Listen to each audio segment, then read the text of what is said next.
Hey everyone, and welcome back to the channel. On this channel we talk a lot about how powerful silence can be.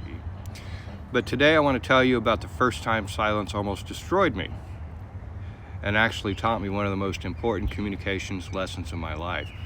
This is the first story in what I'm calling war stories. I'll try and do an episode maybe twice a month.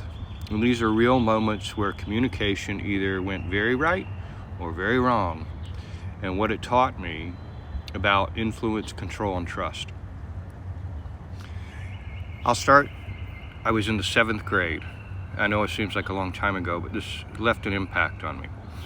Our entire class had to memorize and recite the prologue to Shakespeare's Romeo and Juliet, word for word, in front of everyone.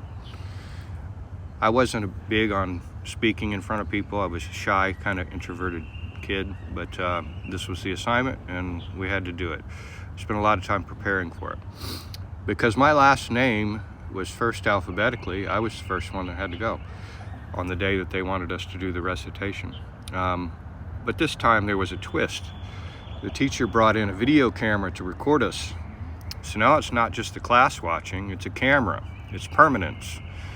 And it's the knowledge that this moment is being saved forever.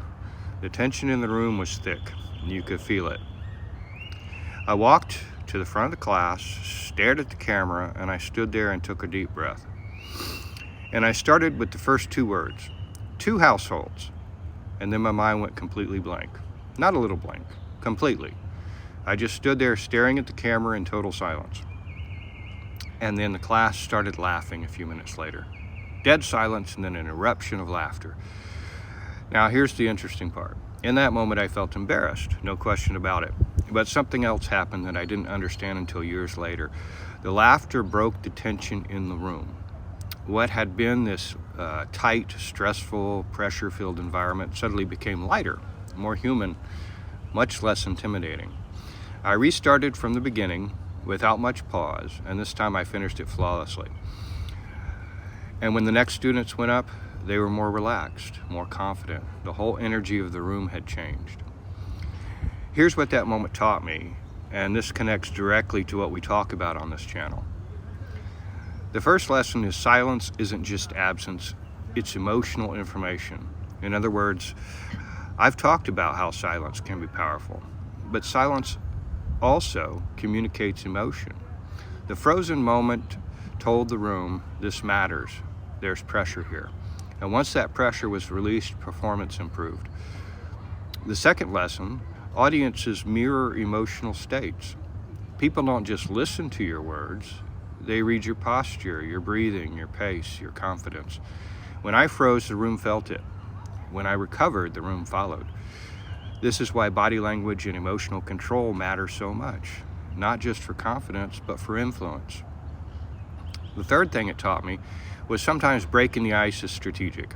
Now, I'm not saying you should walk into meetings and embarrass yourself on purpose, but I am saying this: when tension is high, a moment of humanity, even an imperfect one, can make people more receptive to what comes next. It creates psychological safety, and people communicate better when they feel safe. Now, this isn't just about school presentations. This shows up in boardrooms, sales calls, conflict conversations, performance reviews. When people are tense, they don't hear clearly, they don't think clearly, and they don't collaborate well. Great communicators don't just manage words, they manage emotional climate. That frozen moment in the 7th grade taught me something I still use today.